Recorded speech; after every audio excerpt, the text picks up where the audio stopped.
Hey everybody, this is Andy Duffey, pastor at Antioch Church of the Brethren, and I'm recording on my laptop this time for our daily or nightly devotional with Pastor Bilbo here.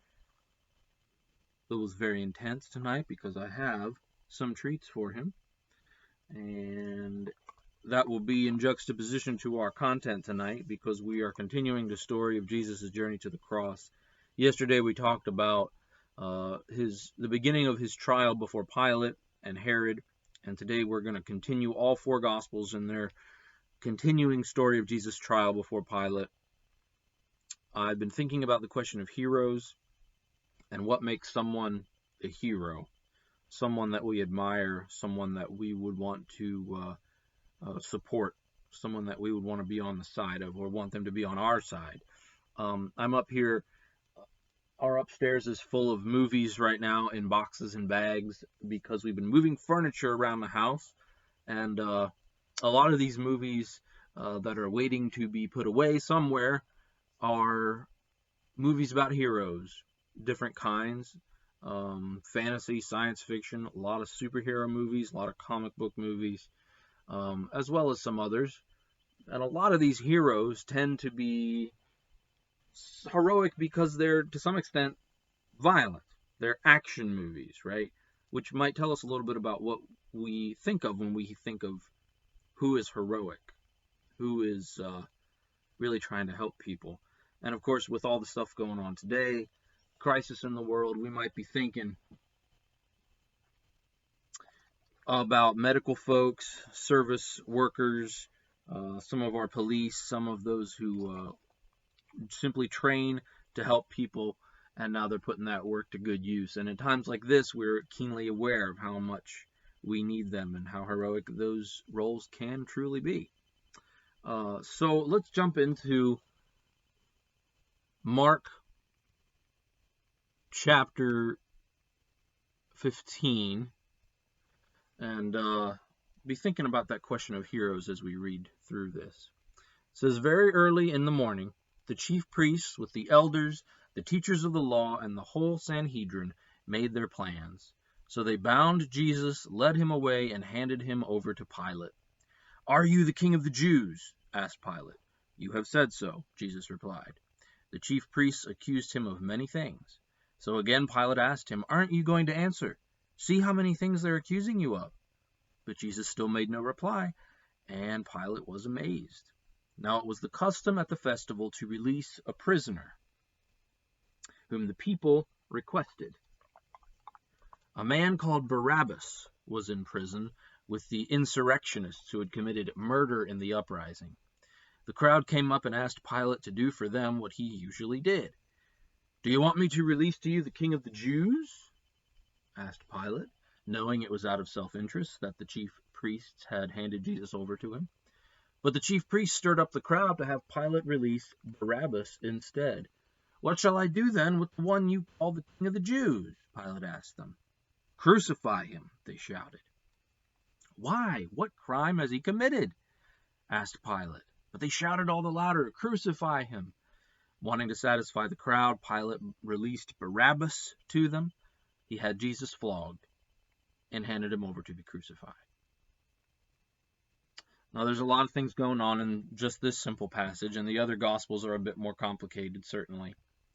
That question of Jesus' kingship comes up again, right? And you can look at yesterday's devotional if you want to hear more about that. Notice that there's kind of a contest here of who do the people admire more? Jesus, the nonviolent preacher man who taught service and love, or Barabbas, who was kind of a violent revolutionary, right? A nationalist, one who was willing to murder for the sake of Jewish independence from Rome. The crowd picked who they wanted their hero to be. And frankly, Barabbas looks a lot more like our superheroes than Jesus. Which begs the question, who would we pick? Are we Barabbas people or are we Jesus people? It's pretty clear in Mark that Jesus is innocent, and Pilate hands him over to be killed just to satisfy the crowd because he's a little bit scared of them. He wants to make them happy. In the other Gospels, in Matthew, for instance, it's very similar. There's a little bit about Pilate's wife trying to convince Pilate to have nothing to do with Jesus, which he ignores. His innocence is reinforced, and we get that image of Pilate washing his hands, right? This is what the Jews want. We're going to let the Jews have it. I'm not going to be a part of that, right? And when I say Jews, we're talking about the religious leaders, right? They're the ones behind this effort. Luke, again, is very similar to Mark in that it follows generally the same beats with a little more elaboration. John, as always, is a bit different. I want to read for you just a few bits of John, since he has the longest trial scene.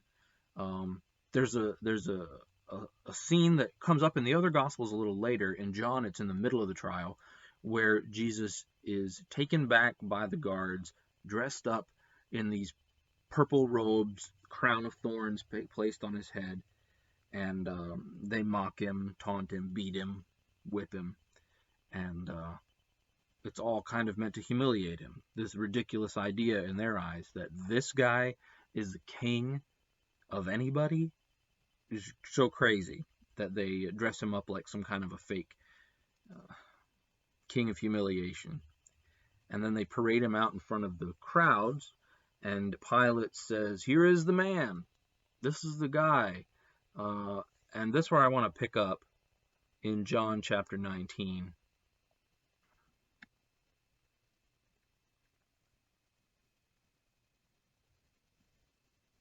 We're going to start with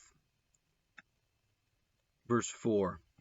It says, "Once more Pilate came out and said to the Jews gathered here, 'Look, I'm bringing him out to you to let you know that I find no basis for a charge against him.'